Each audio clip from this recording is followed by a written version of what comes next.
Ever consider the marauder life?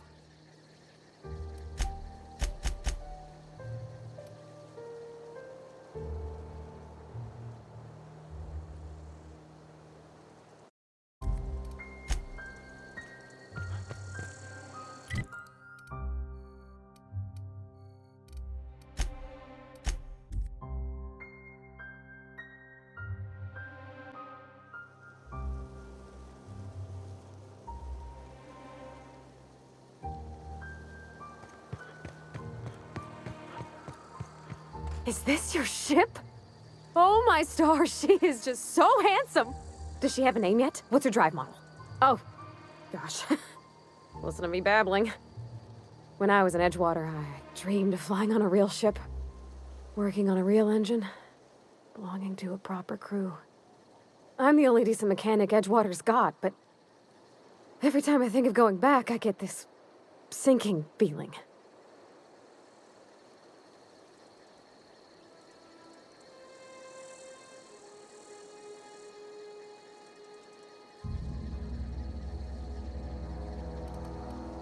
Well, it's kind of you to say that.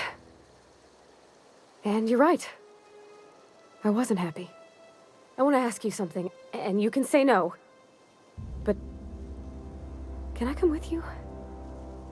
I could tend to your engine. I know my G-valves from my catalyzers, and I can keep your ship singing.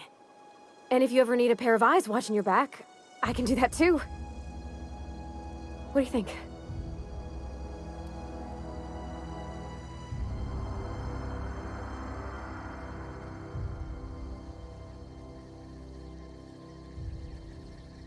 Yes!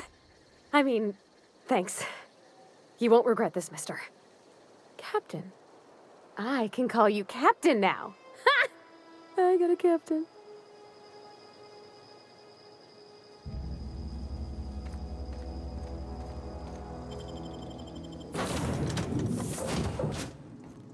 Well, I certainly am looking forward to flying on a ship named the Unreliable. I'll just head upstairs and claim a room. Captain, I have detected that Edgewater's power supply is now optimal. I applaud your willingness to invest your time in the local community. What can I do for you, Captain? Do you know how to install a power regulator? Outstanding, Captain. Your aptitude for engineering will prove invaluable in the event of another catastrophic engine failure. Our engine room is located behind you. Across the cargo bay, up the ladders.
Yes, you caught me ruminating again.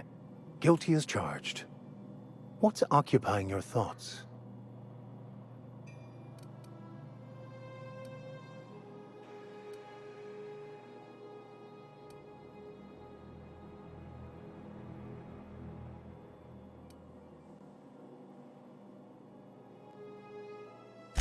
I've been thinking on that. There's a former infamous philosopher scholar who fled Terra 2 some years ago. He's an expert on Bakonu. He's also who told me of the journal's presence in Emerald Vale. If anyone in this colony could translate that book, it would be him.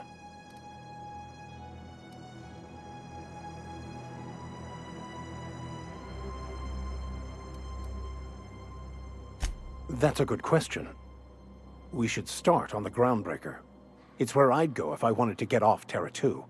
Great place to pick up a ride to Hephaestus, Scylla, even Monarch.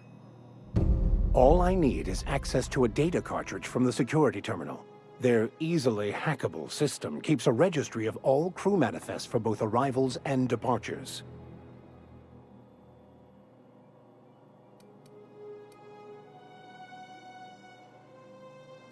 Before I transferred to Edgewater, I had a wealth of time to develop certain, secular skills during my years serving a particular penitentiary flock.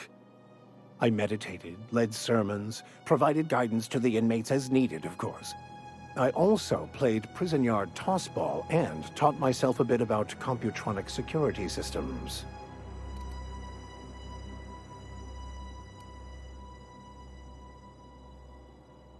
I'll comb the last 6 months of departure manifest to track the Philosophist's off-world destination. Thank you, Cap.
What can I do for you, Captain?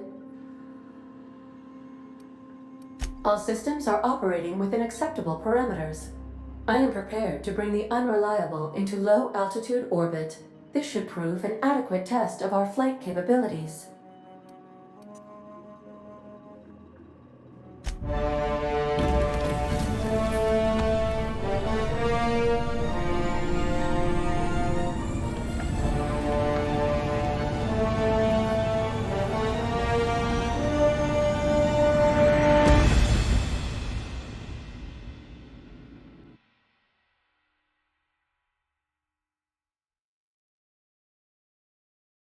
We have received a communication request from Dr. Phineas Wells.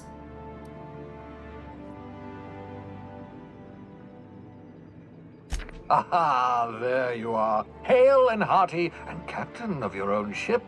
I see you're putting the Unreliable to good use. Shame about her former captain. Horrible way to die. How are you feeling, by the way? I lost track of you in that cave back there. Experiencing any, unnatural drippage? Perfectly normal side effect of thawing, I assure you.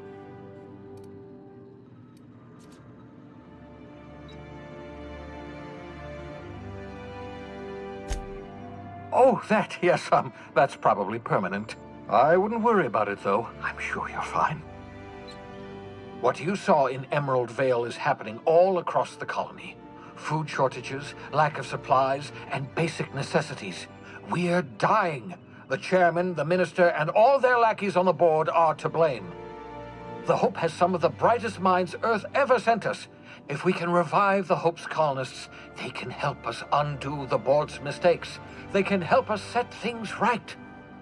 You need to get to Stellar Bay on Monarch. I have contacts there. They'll help me, help us, find the chemicals to revive your fellow colonists. Gladys Kelly, lovely woman, runs a cozy little black marketing outfit on the Groundbreaker.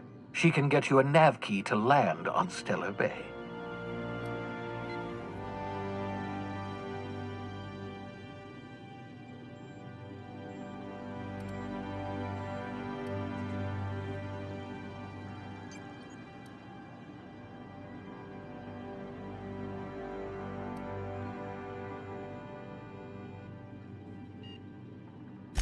In theory, I suppose you could land your ship in Cascadia, and in theory, I suppose you might survive the experience. Cascadia is utterly seething with dangerous, highly aggressive creatures, more than capable of tearing you limb from limb. You'd have to be a lunatic to land in Cascadia, and I'm reasonably certain I tested your brain for incipient signs of insanity. Trust me, talk to Gladys Kelly.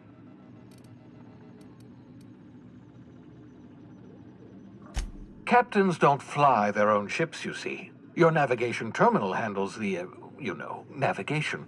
Think of a nav key as a set of flight instructions. The board's been confiscating nav keys for Stellar Bay, so we must rely on unconventional means of acquisition. Hence, Miss Gladys Kelly.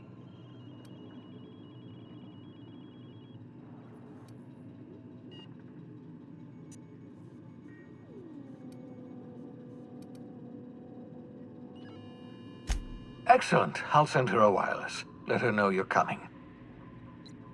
By the way, I gave Captain Hawthorne a disguise apparatus of my own design, cutting-edge technology years ahead of its time. I call it the Holographic Shroud. I'm sure it will prove remarkably useful to you. You'll find it in the captain's quarters.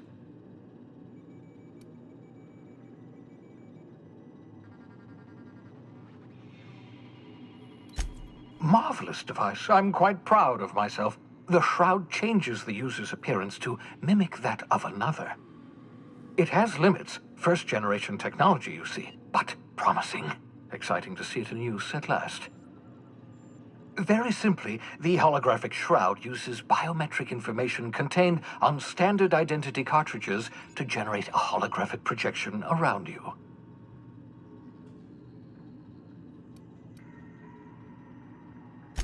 Only stands up to a casual scrutiny. Use it too long, bound to flicker, blur, something like that. Movement makes it more likely. Best used in moderation. When you see guards in your path you can't sneak past, for example. Maintain your distance. Act normal. No running, no jumping. Don't draw their attention. If they pay attention, they're more likely to notice flaws in the hologram.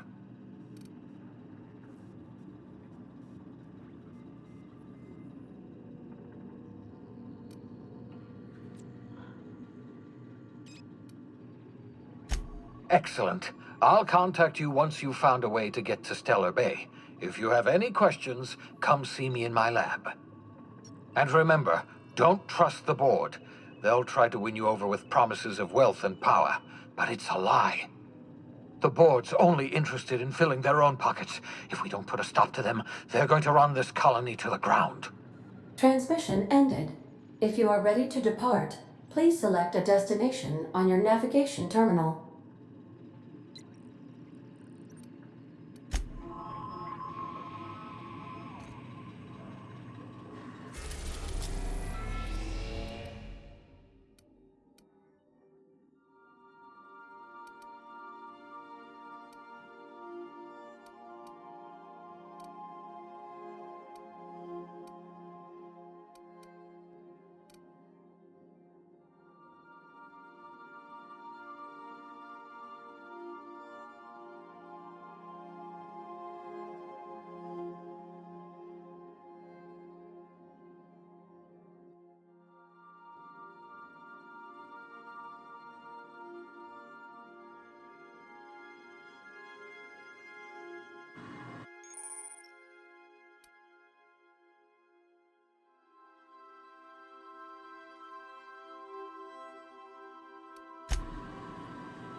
Destination reached. The Groundbreaker.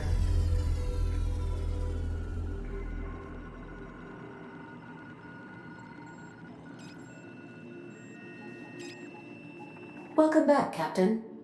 How can I be of assistance?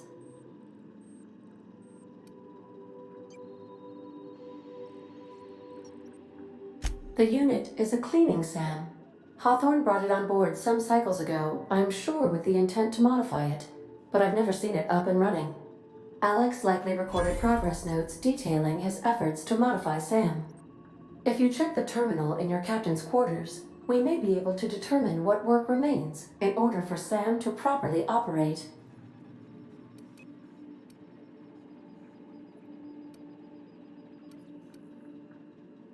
What part of the colony would you like to discuss?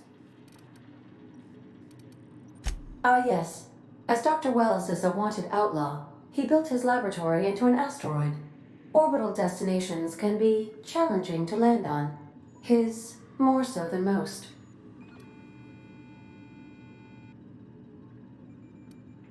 There is a bounty on his head, one with a markedly high reward amount. Shall I engage the laser weapons system? A sensible choice, as we do not have any laser weapons.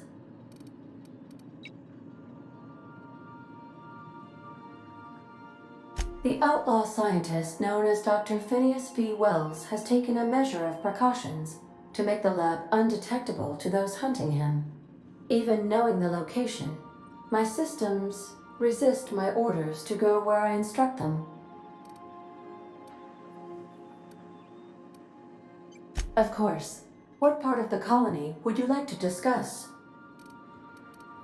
We're cleared to dock with the Groundbreaker if that's your desired destination. If we're going there, please be sure all docking forms have been filed in triplicate and fees have been paid. The Mardettes take their docking laws quite seriously.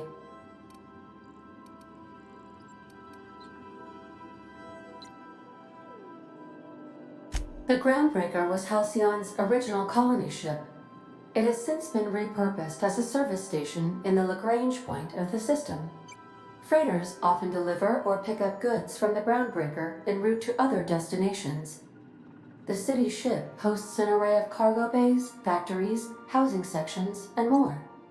Many of Halcyon's companies maintain office spaces with station representatives in what is considered a truly neutral territory within the system. If we're going there, please be sure all docking forms have been filed in triplicate and fees have been paid. The Mardettes take their docking laws quite seriously. I can, yes. Let me add that to my list of 1,435,498 tasks I am simultaneously executing in order to run our ship.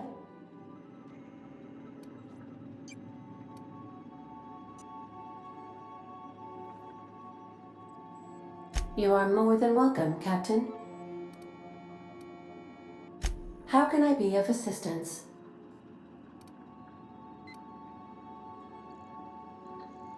Certainly, Captain. What would you like to hear? I used to hate math, but then I realized decimals have a point. Now playing a Spacer's Choice advertisement jingle. It's not the best choice. It's Spacer's Choice. Everyone in Halcyon is contractually obligated to label this or another board-certified jingle their favorite song. As you wish, Captain. I must comply with all direct orders. I have lots of minutes, many minutes, unlimited minutes, perhaps. Providing an adequate power source, I can function indefinitely.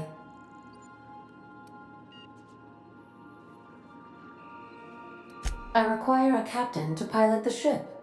Without an identified captain or crew, I serve no purpose. As you may be aware, Captain Alex Hawthorne was a smuggler of some repute. I failed to predict the likely outcome of his reckless behavioral patterns. I should have predicted that. In our travels together, Alex liked to pass time by, as he called it, tinkering to improve my design.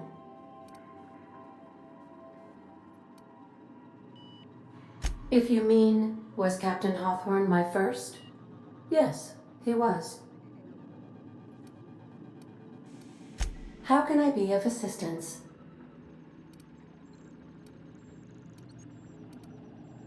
May luck be with you. Of course, as I am sure you are aware, luck does not exist. But it seems to comfort humans to believe they possess good quantities of it.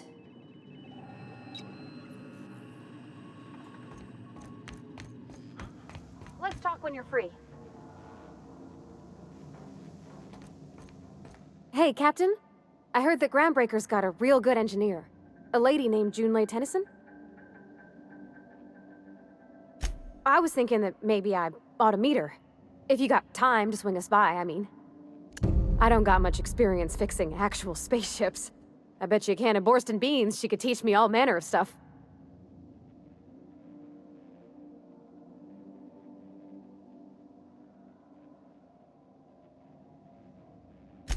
I abso-surely can. I'm a passing fair mechanic. Even Mr. Thompson would have said it's my only skill. But I'm used to working on cannery lines, AG loaders and the like. There's tricks about ships I ain't learned yet. All I'm looking for is a few pointers. I bet a lady who runs a whole station has forgot more than I ever learned.